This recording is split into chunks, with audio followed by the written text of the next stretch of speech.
Boa tarde. Boa tarde a todos. Os sinos aqui da Igreja de Nossa Senhora do Carmo estão me dizendo que são 18 horas e a gente está começando um trem das lives.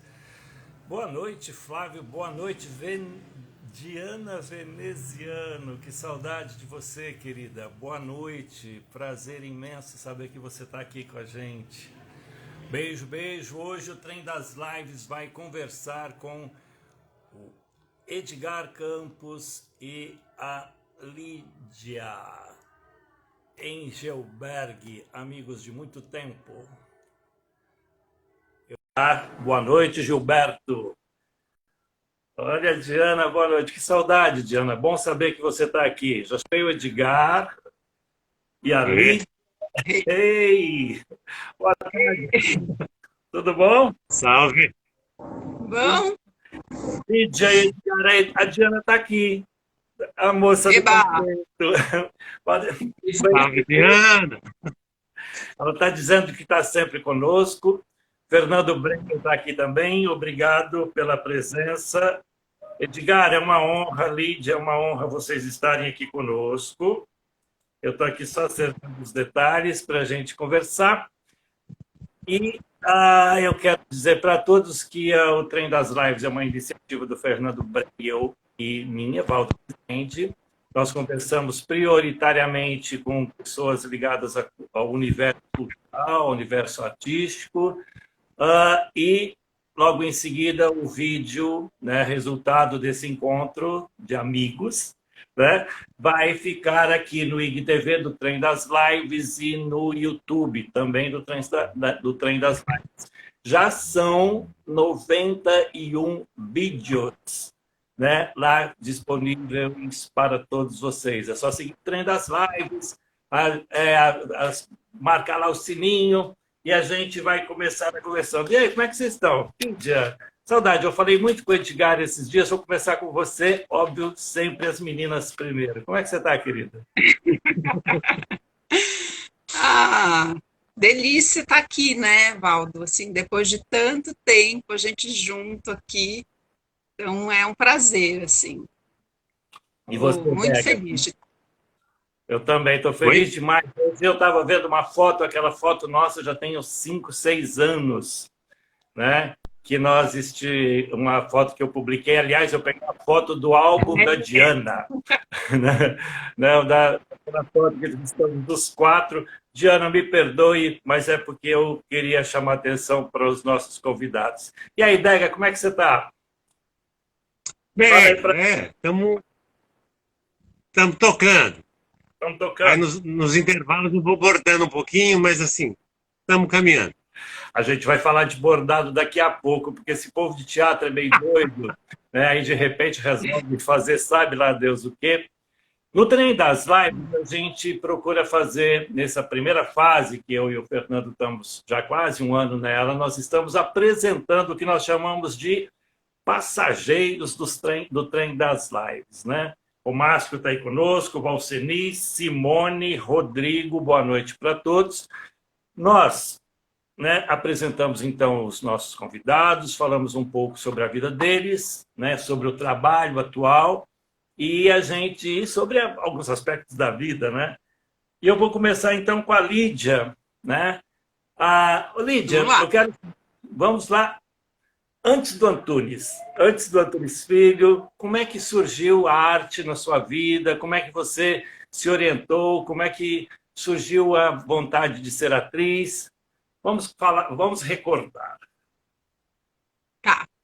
Então, Valdo, eu acho que assim, eu comecei a querer fazer teatro mesmo, sabendo que era teatro, quando eu tinha 13 anos, que eu tive um professor de teatro na escola. Mas o desejo, realmente, eu acho que ele apareceu bem antes. Eu devia ter uns 7, 8 anos e eu estava numa escola, assim, tradicional, que não tinha uma questão, assim, uma preocupação com a arte, né? Mas eles tinham a gente tinha aula de música. E eu acho que era meio para constar essa aula de música. Mas nessa aula de música, tinha a coisa assim, a gente se deslocava da sala normal, né, de aula, para a sala de música, e aí tinha uma professora de piano, e ela um dia começou com aquela música do Pai Francisco entrou na roda, tocando seu violão, né? E aí, eu sei, exatamente, e aí eu sei que assim, ela começou a pedir que a gente fizesse os personagens da música. E eu sempre fui assim muito na minha, né? E de repente ela pediu para entrar o seu Maneco. E o seu Maneco é aquele que ele é todo desengonçado, né? E eu mesmo sendo muito na minha, eu de repente quando eu vi eu estava subindo e descendo e me jogando no chão e subindo e descendo e tal. E eu sei que a diretora da escola, ela estava nesse momento e ela adorou. Ela era uma senhora já, ela tinha uma barriguinha assim, e aquela barriguinha dela tremia de tanto que ela dava risada, né? E aí ela ficou falando sempre assim, toda vez que for fazer um maneco, me chamem. E aí era sempre isso. E ela queria ver eu entrando na roda e me jogando no chão, subindo e descendo. Eu acho que foi seu maneco o primeiro start, assim, pro... Primeiro personagem, Sim. que maravilha. E você, Dega, como é que foi o seu princípio, o princípio de tudo? Prestem atenção na Olha, voz do Edgar, as pessoas que estão aqui, ó, essa voz do Edgar. Vamos lá, Dega. é. Mas assim, é engraçado que assim, eu sou o quarto filho, né? Ah, somos uma família de 5 e eu sou o quarto filho. E, e tudo que eu fazia em casa era motivo de riso. Por quê? Porque eles achavam que eu era exagerado demais. Eu era dramático. Eu acho que começa aí, sabe? Mas eu brincava muito com a minha irmã, de teatro e tal. E era uma coisa que sempre me chamou atenção para essa coisa do teatro, do cinema. E aí, quando estou adolescente, eu entro no grupo jovem e começo a fazer teatro na igreja. Então é essa coisa é, que vai chamando até uma hora fazer cursos e tal, né? E o primeiro curso, você lembra qual foi? Foi um curso com a Berta Zemmel, Ivonei de Assis. Gente, Berta Zemmel, grande, grande atriz, saudade. Isso foi em 77, 78, 79. Era no não sei o que, israelita, ali na Paulista tinha uma coisa assim. Sim. E 79, o Vonei falou, ó, Edgar, tá tendo um teste, vai fazer. E aí foi a primeira coisa que eu fiz, assim, que foi o Dragão, com a direção do Roberto Lage. Roberto Lage. O Eduardo Silva está aqui mandando um beijo para vocês. Eduardo Silva está mandando um beijo. Olha aí, Grande ator. grande Dudu. Para a Lídia e para o Dega. A Cecília Campo está entrando aqui. Valderez entrou. Valdênia, um monte de gente aqui. Boa noite a todos. Estamos aqui conversando sobre o princípio da carreira do Dega. Eu estava lendo ontem, cara, estava lendo sobre o trabalho da Berta Zemmel na Vitória Bonelli, uma novela. Eu sou do tempo da Tupi, né? E aí eu vi a Berta Zemmel, o primeiro contato meu com a Berta foi através da televisão, vendo ela fazer Vitória Bonelli. Lídia, agora vamos voltar para a Lídia. E aí, Lídia, de repente, eu fui parar no Antunes Filho por acaso, né? Acho que a gente já falou em algum momento sobre isso, em que eu fui lá dar réplica para o meu amigo Domingos Quintiliano e acabei ficando lá 2 anos. Como é que você foi parar no Antunes Filho, grande diretor do Centro de Pesquisa Teatral, onde a gente conheceu a Diana, que está aqui conosco? Sim. Então, na verdade, assim, eu já tinha começado teatro na escola, eu tinha procurado cursos fora, né, assim, da escola, e eu olhando no jornal, eu vi que ia ter uma seleção no Antunes. E daí eu falei, eu vou me inscrever. Aí fui lá no Sesc Consolação, me inscrevi.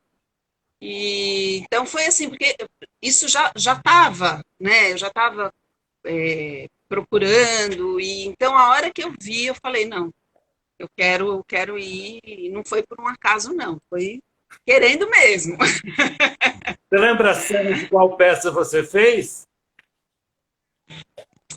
Eu fiz, deixa eu pensar, eu sei que eu fiz Morte na Cela, do Jorge Andrade, mas isso foi, eu acho que assim, eram 3 testes, né? Eu lembro. Ah, sim, o primeiro eu fiz a fichinha da Ópera do Malandro, que é, o Nordeste inteirinho já me comeu, e não sei o quê, né? Então, eu fiz esse personagem, o primeiro teste. O segundo, eu acho que foi Morte na Cela, do Jorge Andrade. E quem mais? Eu não lembro o terceiro, não lembro, mas foram essas cenas. Legal, legal. Cacau Fonseca está aqui, Maria Alice de Moraes está aqui também, Luiz Ozumi, de Uberaba. Cacau, você conhece? É sua amiga? Boa noite, Cacau. Está aqui de... Cacau, claro. É. Ei, Cacau. Tá bom, boa noite a todos, sejam bem-vindos. E aí, Dega, como é que você foi parar lá do Antunes? Conta pra gente. Então, o Antunes eu conheci quando eu estava fazendo o Dragão no estúdio São Pedro, e ao mesmo tempo que estava tendo Macunaíma. E no estúdio São Pedro tem um lugar que a gente entra ali aqueles... Tem uns túneis lá dentro que a gente conseguia ver o palco do Macunaíma, do São Pedro. E muitas vezes a gente assistia alguns trechos ali, né? Assim, me chamava a atenção aquela coisa, aquela poesia, aquela poética do Macunaíma. Mas quando eu vi Eterno Retorno, eu me apaixonei. Aí eu falei, e foi no Estúdio São Pedro também, foi no Teatro São Pedro que eu vi. E aí eu falei, eu quero fazer Antunes, né? E aí foi nessa, fazer Antunes, fiz lá os testes, não lembro, acho que eu lembro só do primeiro teste, que foi se ficar o bicho pega, se correr o bicho come, que eu fiz o Zé das Flores, eu acho. Acho que é Zé das Flores, não é? Que tem esse personagem? Não lembro. Não sei, mas enfim. E o título é ao contrário, assim mesmo. Ué, Porque você falou. se ficar o bicho come, se correr o bicho... Se correr o bicho pega, se ficar o bicho come. Isso. Enfim. Bom, e aí a gente... Era um texto que eu li. Nós passamos por essa fase, eu acho que foi uma fase de aprendizado. Eu vou aproveitar nesse momento, eu vou adiantar um teminha do que a gente vai falar na frente sobre o espetáculo de vocês, mas eu queria falar agora assim, bom, nós tivemos esse diretor em comum, que é o Antunes Filho, nós 3 trabalhamos com ele, sabemos, e vocês têm um trabalho lindo aí com o Janot, com o Antônio Januzelli. Vamos falar sobre diretor de teatro? Vamos. Lídia, esses 2 diretores, né, estabelecem uma relação, uma diferença, um comentário sobre trabalhar com esses 2 diretores, por gentileza. Tá. Então, bom, tem uma diferença em mim, né? Que assim, eu era extremamente jovem quando eu fiz Antunes, né? Então, a gente sente de acordo com a idade da gente também, né? O que a gente viveu, né? Mas eu lembro que, assim, eu fui fazer o teste justamente porque o Antunes era um diretor que conhecido como o que realmente ia te dar uma formação, né? Dentro de dentro da prática mesmo, né? Então, eu acho que isso foi o chamariz. Mas o Antunes, assim, sempre foi a dor e a delícia, né? Então, assim, se por um lado ele já estava muito à frente, né? Eu lembro a questão dele sempre buscar os conhecimentos orientais para que a gente, né, pudesse fazer uma pesquisa mais verticalizada e tal, ele também era uma pessoa difícil, né? Então, eu lembro, assim, que até por eu ser muito nova, tinha coisas que eu gostava de peitar, né? Então, e eu lembro que o Antônio falava comigo, como é que é? Quase adolescente, né? Ainda adolescente. Sim.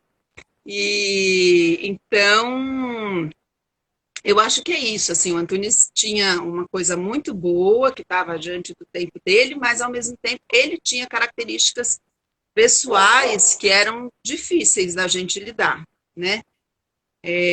Mas é isso, né? Foi muito bom estar ali, né? Assim, acho que a gente aprendeu muito.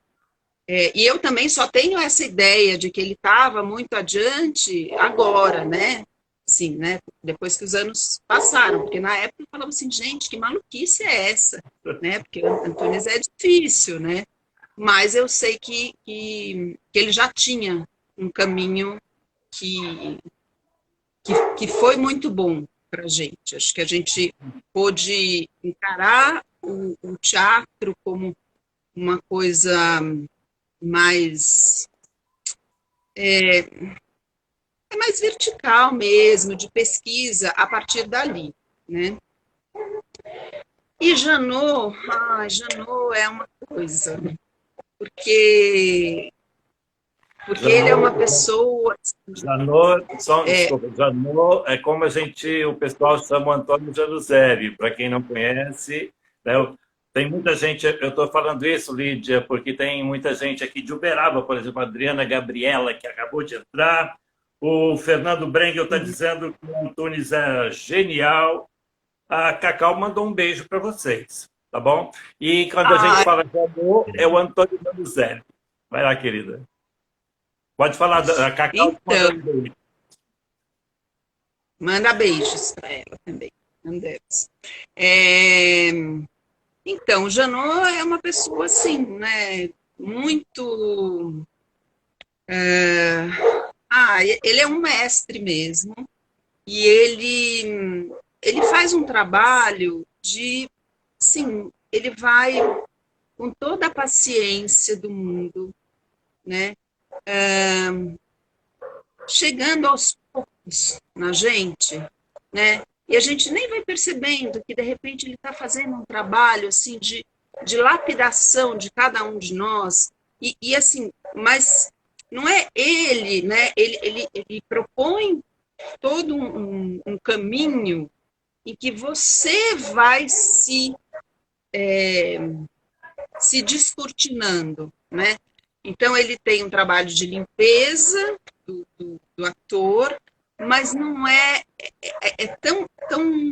tão profundo que é uma coisa assim, é um trabalho com o indivíduo ator. Então, assim, não é só a limpeza do ator, né? É uma coisa voltada para o indivíduo. Você vai chegando na sua própria essência. Então, assim, é de uma delicadeza e de uma profundidade o trabalho do Janot, que não tem como, eu acho que a gente, né, encontrar eixo, ficar muito mais atento à vida, né, à vida de todo dia, porque também é isso, para você estar inteiro em cena, você tem que estar muito inteiro na vida, né? É uma coisa que as pessoas acham que, não, eu entro ali no palco e pum, né, a coisa acontece. Não, você precisa estar inteiro na vida para estar inteiro no palco. Então, o trabalho do Bruno é muito esse do todo. E é maravilhoso, assim, E você, tá com ele. maravilha. E você, Dega? E aí? Eu adoro essas impressões. Eu acho que sobrou muito pouco para eu falar, porque ela falou tudo, mas tudo bem. Mas eu acho que assim, essa coisa dos dois grandes diretores que eu vejo, né, que assim, tanto o Antunes como o Janot. E o Antunes, na verdade, assim, é isso como a Ali falou, que assim, ele estava bem à frente, gente muito novo, inexperiente, muitas vezes não entendendo o que ele estava falando. E ele também não tinha muita paciência para poder dizer aonde ele queria chegar, né? A gente ficava tateando, tinha gente que enlouquecia porque não sabia o que ele pedia, né? E a gente presenciou isso, porque faltava essa comunicação, né? Essa transparência de mestre que ele não tinha, e que é uma coisa diferente que o Janot tem, né? O Janot, ele tem uma clareza, né? E faz você entender que essa coisa da desconstrução mesmo do ator, né? Quer dizer, para tirar as máscaras todas e aparecer esse ator indivíduo, né? E a partir daí, quando você começa a se perceber, você pode fazer qualquer papel, porque aí é a essência. Então aí é só deixar a coisa acontecer, porque todas essas impressões você tem dentro de você, você tem essa memória corporal, né? E aí você vai buscando, né? E aí para de usar, porque é isso também, né? Quer dizer, quando ele tira as máscaras da gente, desconstrói, o ator tem esse vício às vezes, né? De ter algumas coisas guardadas, né? Assim, ele se vê em xeque, ele tira algumas coisas da mala gabine, sabe? Opa, eu tenho isso. E já está pronto, né? Meu sorriso, e na verdade não, a gente... Meu sorriso 32. Exatamente. E eu acho que é isso. E o Janot faz a gente perceber essas coisas, que assim, a gente tem que começar do zero, né? E isso é lindo, né? A gente sabe disso. Deixa eu fazer um comentário aqui. À medida em que você mexe com a mão, a sua sombra acaricia o rosto da Lídia. Olha que legal. Mexe com a mão, Danga. Preste atenção. Aí você estava aqui acariciando a Lídia. Super legal isso. Bom, eu acho que... Carinho é assim. Maravilha. Então, eu acho que esse período de aprendizado foi maravilhoso para todos nós. Eu considero o Antunes assim um mestre, norteou a minha vida também. Mas a vida segue. E aí eu quero começar a falar sobre a trajetória de vocês pós-Antunes, né? Eu vou começar pelo Dega agora, tá, Lídia? O Dega foi fazer um grande trabalho aí, para quem tem a oportunidade, quiser, tem vários registros de cenas e de momentos da companhia em que ele trabalhou. Como é que chama a companhia?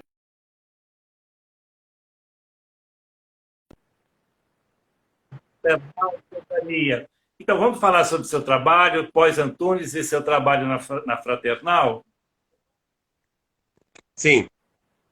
Eu acho que foi isso, né? Quer dizer, quando a gente tem essa vivência com Antunes, assim, a gente descobre que a pesquisa é a única forma de você ter um projeto seu, de você se apropriar das coisas, né? E aí acabei, depois do Antunes, fazendo algumas coisas e tal, mas assim, é sempre o projeto do outro, né? Até que eu chego na Fraternal e aí a gente começa a pesquisar temas, com o Luiz Alberto de Abreu e com o Edinaldo dirigindo. E aí são coisas maravilhosas, porque você vai construindo cenas, né?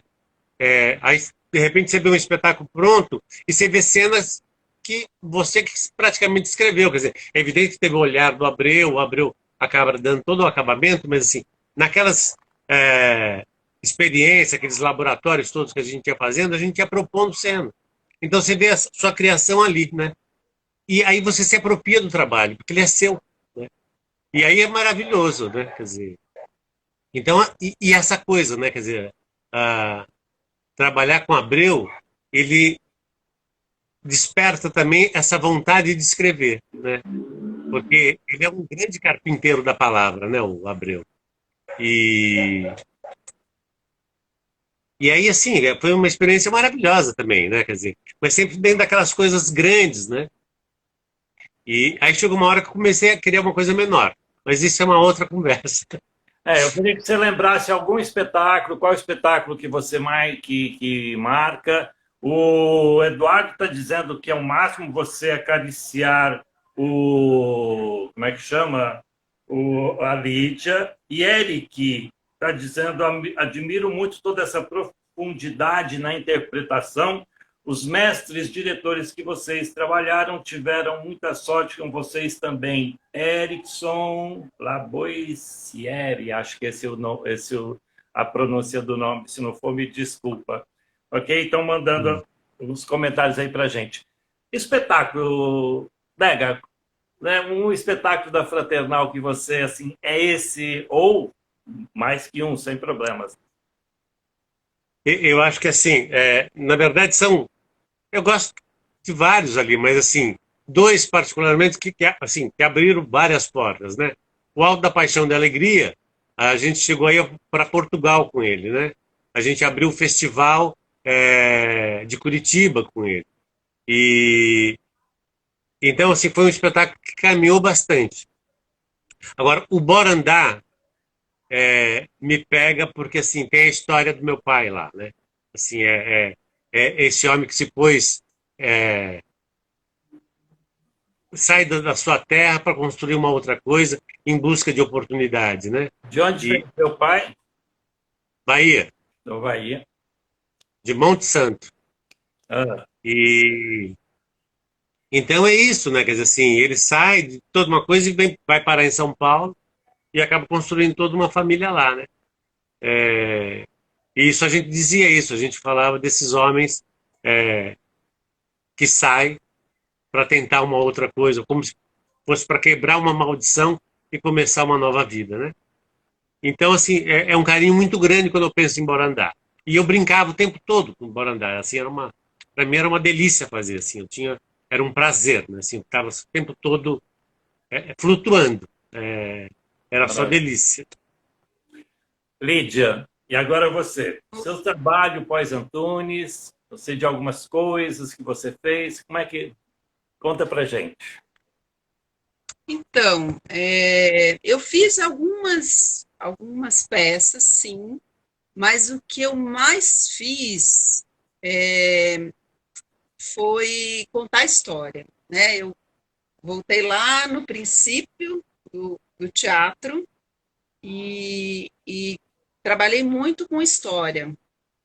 E isso foi, assim, para mim foi muito bom, porque era uma coisa assim, que eu ia para todo lugar, né? E é um trabalho solitário, mas que isso facilita muito, né? Porque você pode, não tem, você não precisa, você se reúne com você mesmo, né? Você estuda Escolhe, as suas escolhe o histórias, você vestuário, escolhe, como é que é?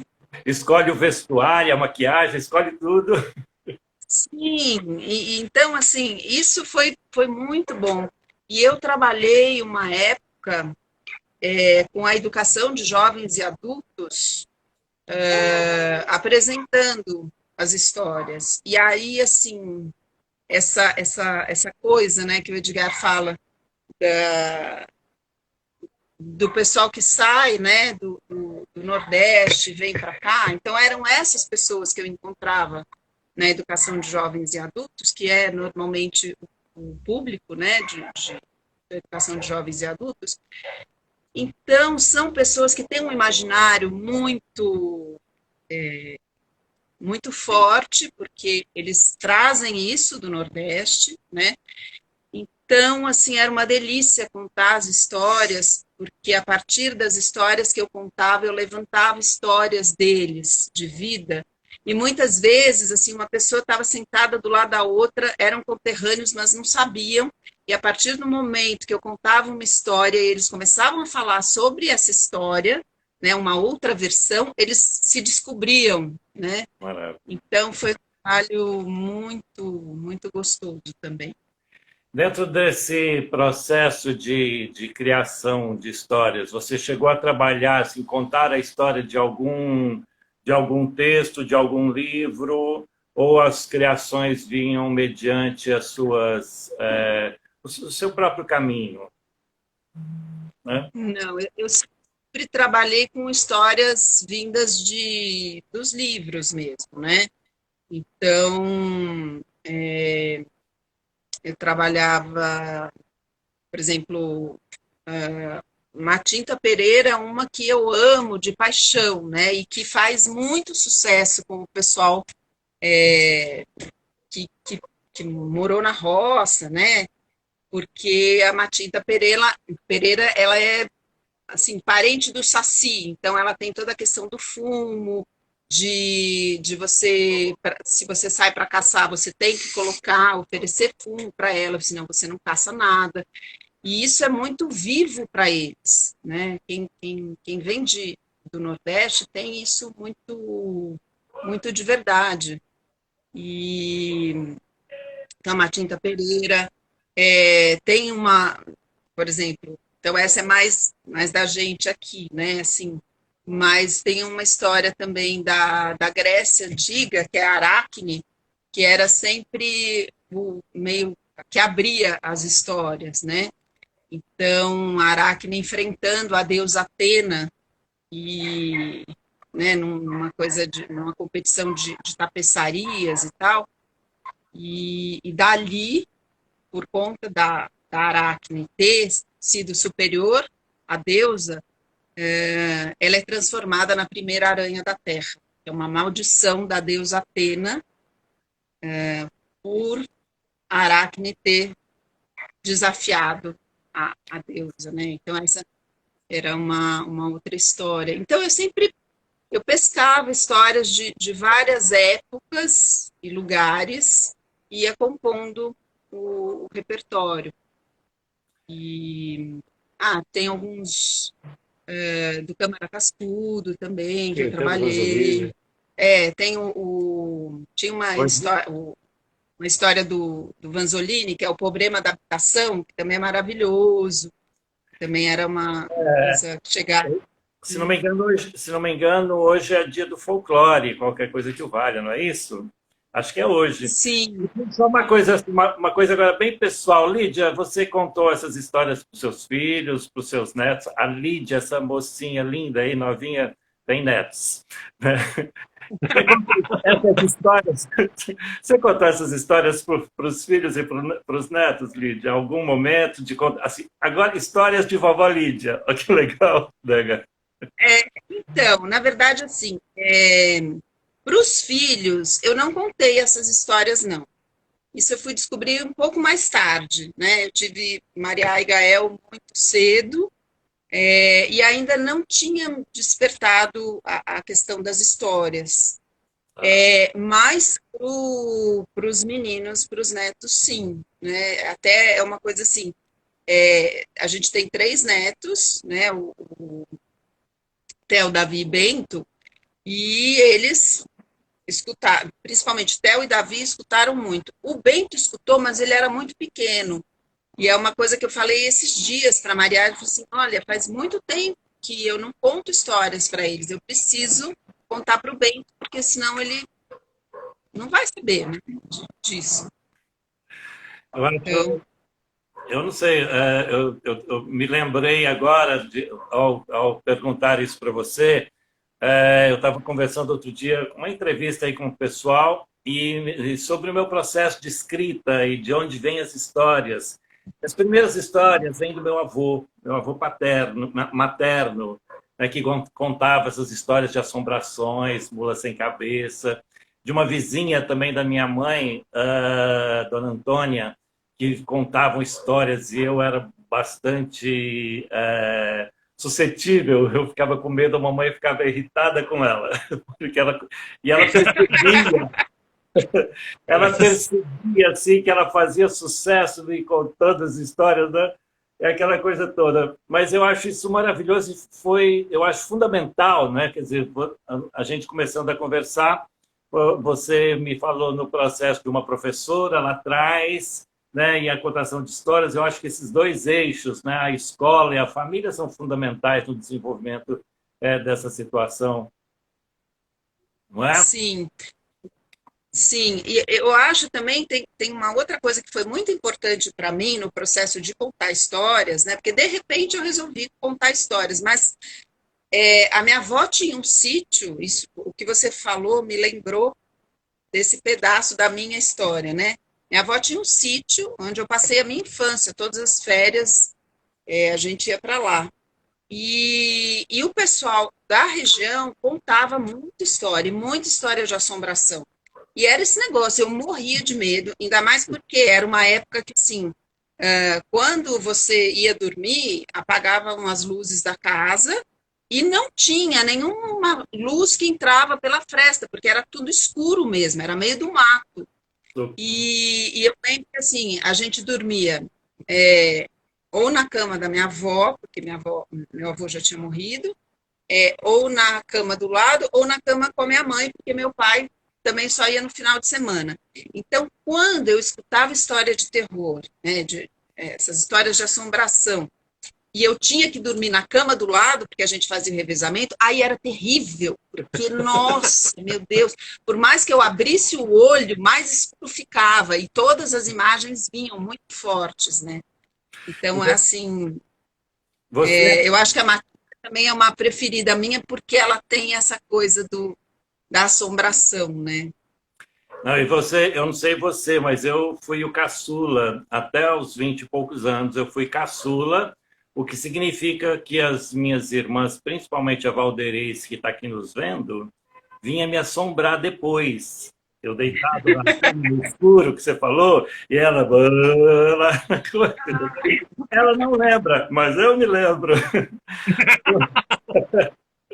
É muito louco isso, mas eu acho tanto fundamental, sensacional essas histórias todas.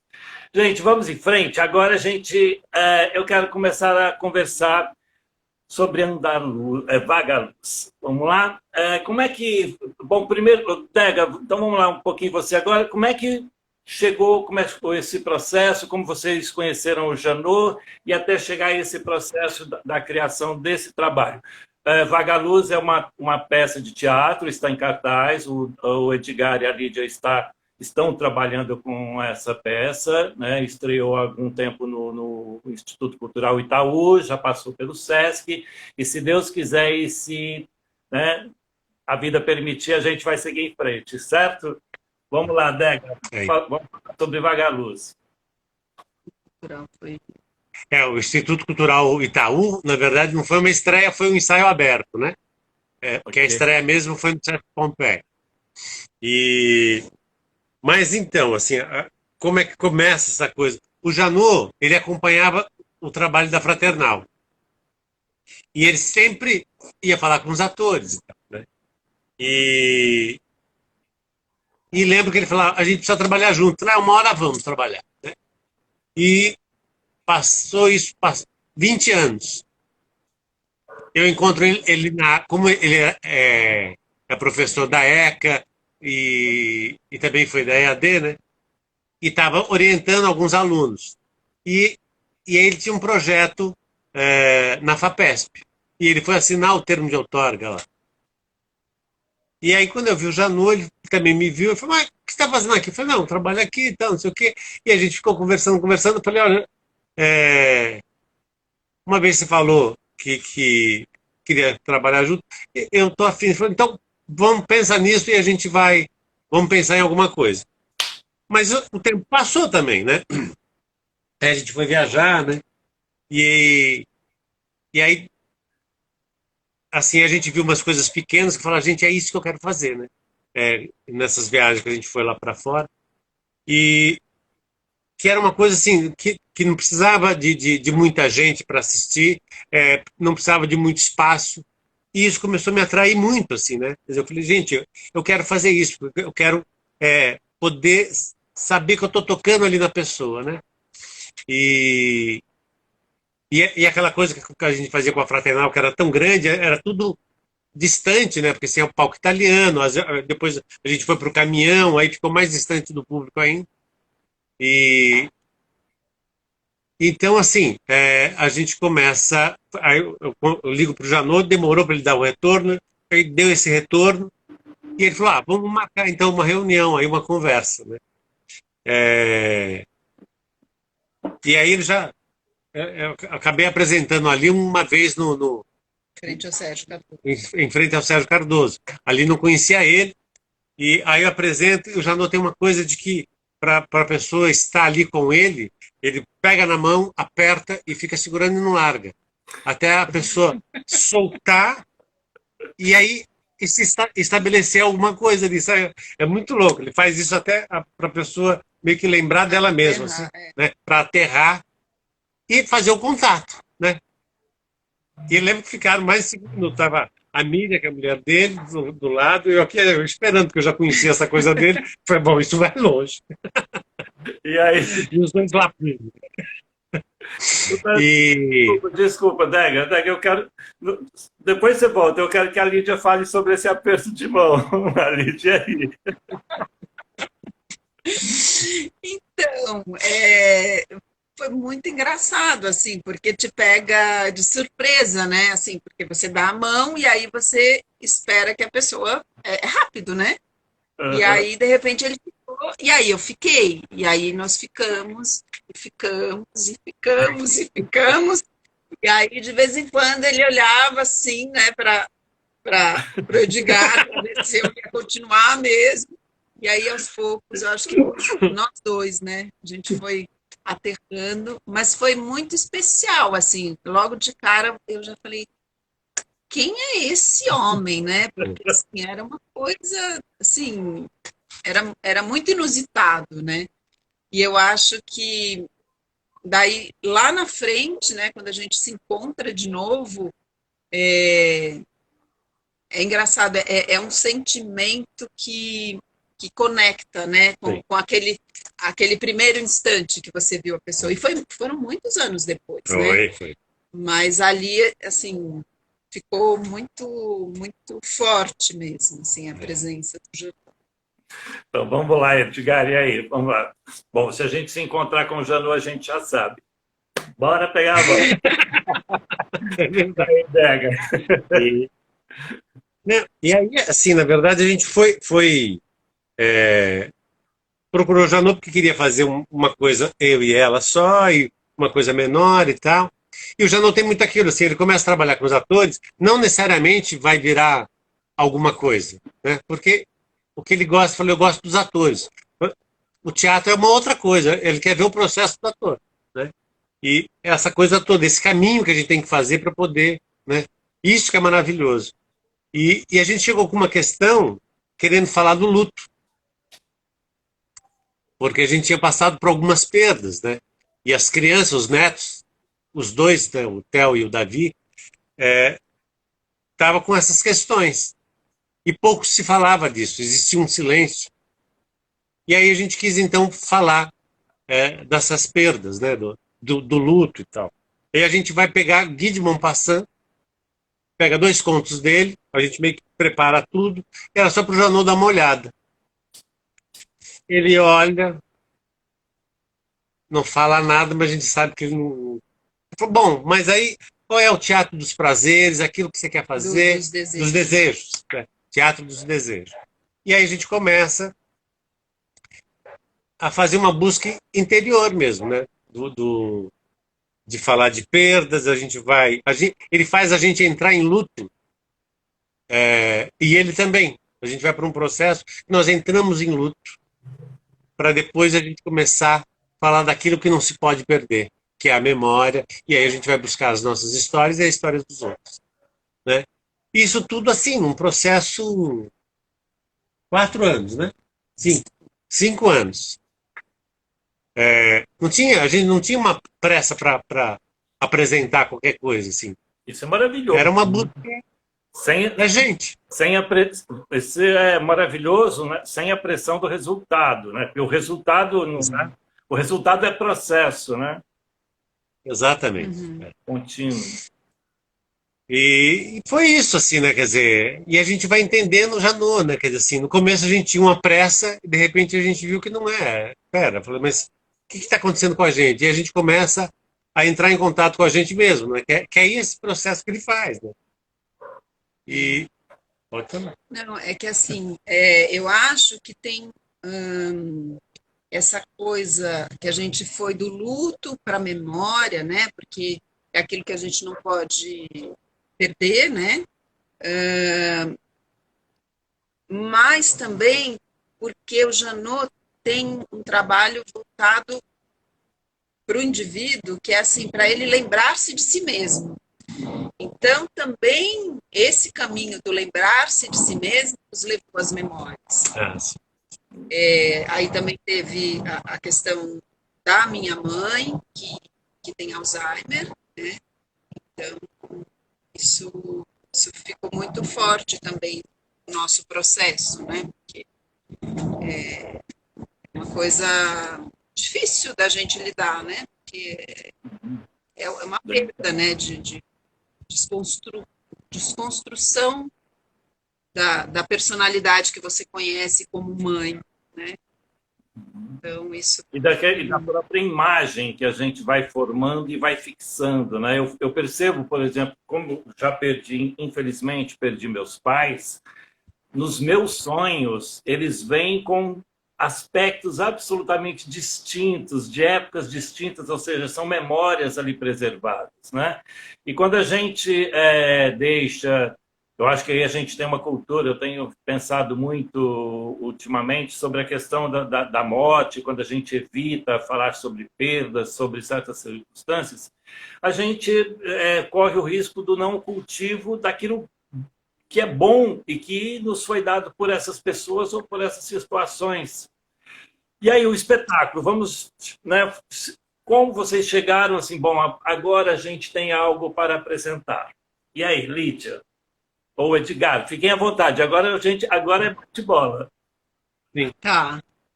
Então, eu acho que a gente nunca teve certeza absoluta, né? A gente foi juntando pedaços de memórias e juntando, né, de um, de outro, né, de pessoas que a gente que próximas a nós. E a gente foi, aos poucos, abrindo o trabalho, né? As pessoas iam assistir os ensaios e assim, só que foi muito antes de abrir, por exemplo, lá no Instituto Cultural Itaú. E aí, conforme as pessoas conversavam com a gente e tal, a gente ia acertando algumas coisas, né? E sim, mais sentindo mesmo, né? Como é que era a reação da pessoa e tal.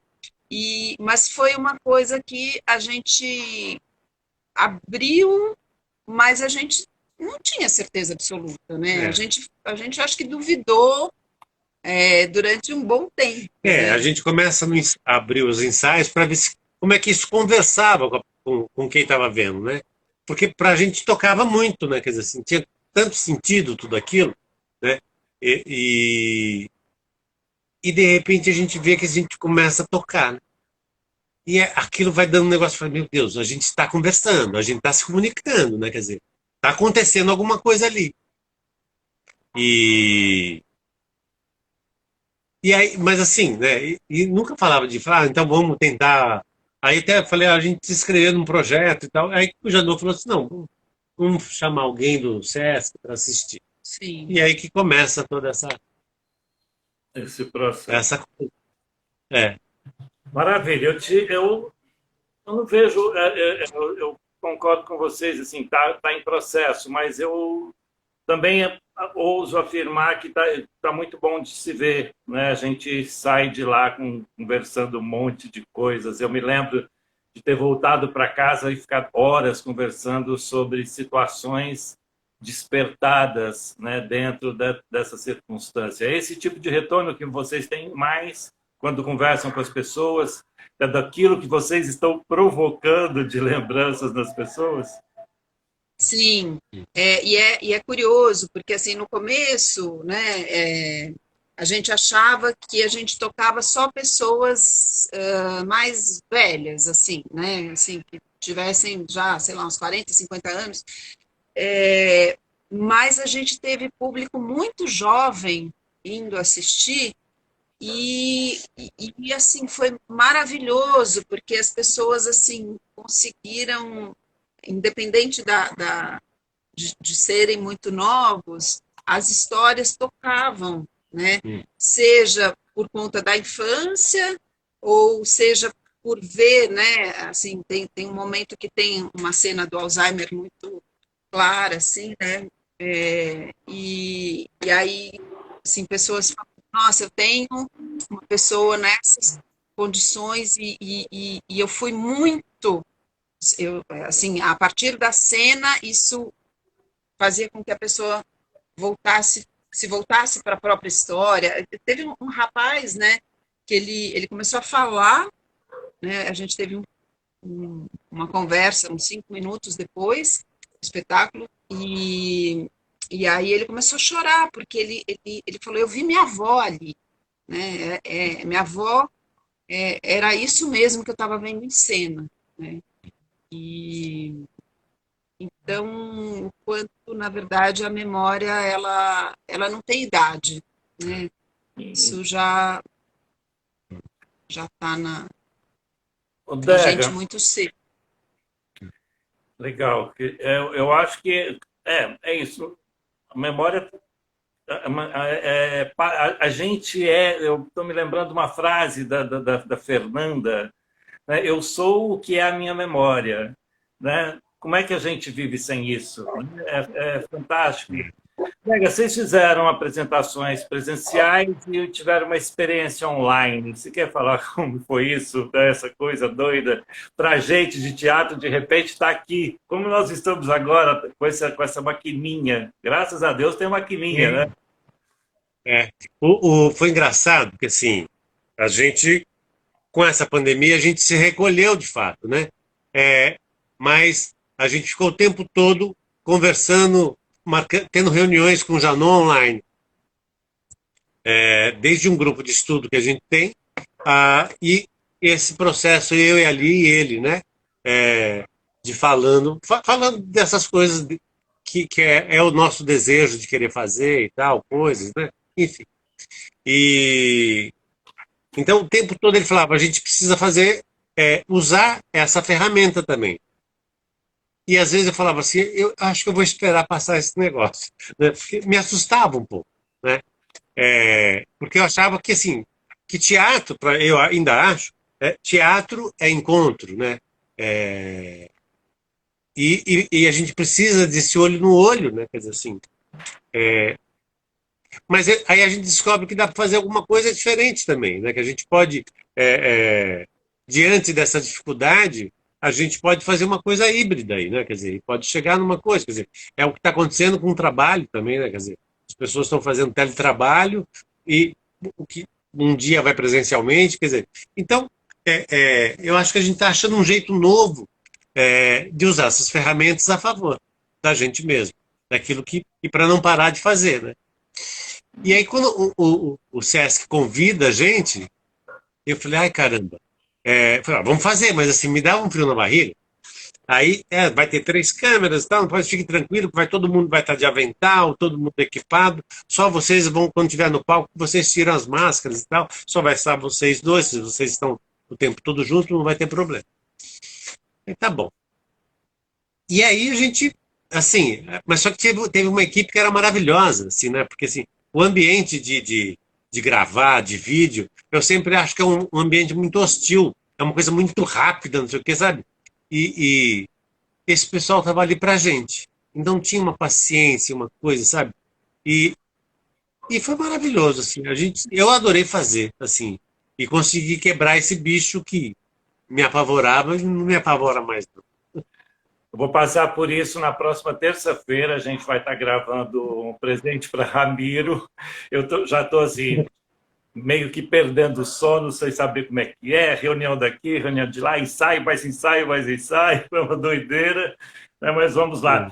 Antes de continuar, eu só quero dizer que o Fernando está comentando que o processo é riquíssimo. A Cacau Fonseca está dizendo que Vagaluz é de uma sutileza e profundidade que toca. Eu também concordo com ela. E aí, Lígia, como foi? Desculpa, como foi gravar? Como é que foi essa experiência? Como está sendo? Vamos falar um pouquinho desse momento que a gente está vivendo de pandemia. Como é que é trabalhar na pandemia? Então, eu acho que assim, antes do Vagaluz, a gente fez, no núcleo da Juliana Sanches, lá do Grupo 19, que a Cacau Fonseca também tá junto, né? E a gente estreou em 2019 presencialmente, e aí 2020 a gente não tem possibilidade de fazer o espetáculo, né? E aí a gente teve uma coisa que nos uniu, que foi uma coisa de vídeos de aniversário, mas super elaborados, que foi muito bacana e tal. Mas isso também fez com que a gente falasse, vamos fazer, o espetáculo é o Acorda Alice, né? Vamos fazer o Acorda Alice através das telas? E aí a gente fez uma versão muito diferente, porque são 24 mulheres em cena, e eram 24 mulheres em cena ao mesmo tempo, lá no espaço da Vila Zélia, né? Então teve que ter toda uma adaptação, mas tinha uns momentos tinha uma boa parte gravada, mas tinha momentos de depoimento, né? Isso era ao vivo. E foi muito interessante poder fazer esse trabalho, né? Então, quando no final das contas a gente acabou fazendo para o Sesc, para mim isso, eu falei assim, eu acho que tem um jeito, sim, né? Até porque tinha dado muito certo o Alice, né? E o que eu achei muito legal foi que o retorno das pessoas foi assim, que a gente falava assim, vai ser teatro gravado, aí fica aquela coisa que não é uma coisa nem outra, mas a pessoa, como é que a gente fala? O editor de câmera era uma pessoa muito sensível e ele conseguiu captar momentos muito especiais, assim, de cada um de nós, né? Então, as pessoas disseram, nossa, consegui ver, porque muita gente que assistiu o presencial assistiu o online, né? Falou assim, eu consegui ver coisas que eu não tinha visto. Por quê? Porque a câmera chega, né? Então, um detalhe de mão, uma expressão, que o teatro, assim, você vê um todo, você escolhe, né? O seu olhar escolhe aqui. Mas a câmera também te mostra coisas que, de repente, você não prestaria atenção. Então, foi muito gostoso, foi muito bom. Legal. Gente, olha para vocês verem como são a coisa. Passou 1 hora já, né? Já temos... É mesmo? É mesmo, cara? E aí eu tenho 2 coisas para a gente, né? Nós vamos partir para essa etapa final. Eu quero de vocês primeiro o que vocês, né? Qual as próximas etapas do Vagaluz, né? A gente tem algum projeto em vista? Tem alguma? Como é que tá? Como é que é o futuro do Vagaluz? Edgar. Bom, na verdade a gente não pensou ainda assim, qual seria a ideia na hora que voltar esse presencial. A gente quer levar em alguns lugares ainda. Mas assim, o Vagaluz gravado está no YouTube, está lá disponível, né? Quer dizer, Okay. E a gente vê que tem pessoas que estão acessando, né? Quer dizer, então, assim, tá vivo, tá ali, né? Quer dizer, isso é interessante, né? Nós vamos desculpa, só um minuto. Nós vamos deixar nos comentários aqui da live e no próprio YouTube também dessa live, nós vamos deixar também o link para que as pessoas vejam a peça, tá bom? Maravilha, maravilha. E acho que é isso, quer dizer, a gente tá assim, a gente tem essa expectativa de continuar mostrando um pouco mais e a gente está, na verdade, assim, cavucando na gente mesmo algumas coisas, né? Alguns processos que a gente está passando. Estamos escrevendo coisas e tal, quer dizer assim. Eu tive que passar por um processo agora de fechar a casa dos meus pais, né? Porque meu pai já tinha falecido, minha mãe em dezembro foi, né? E aí tinha que fechar a casa, a gente fez um evento para poder celebrar isso e aconteceu muitas coisas. Mas, enfim, isso é uma outra história também. Mas eu estou escrevendo sobre isso. Então tá joia, gente. Lídia, a gente agora vai terminar, mas eu quero que você me fale de uma coisa. O que é que você acha dos bordados do Edgar? São maravilhosos. É uma coisa assim, se a pandemia trouxe alguma coisa de bom, foram os bordados do Edgar, porque olha, é uma coisa, um dom que estava ali e que ele não tinha, né? Eu acho que o fato da gente ficar dentro de casa e tal, de repente despertou e são maravilhosos, assim, vale a pena assim, entrar no Instagram do Edgar, porque De bordado. ver algo mais legal também, mas é lindo, é lindo. Ele me influenciou, eu andei bordando também. Agora É verdade.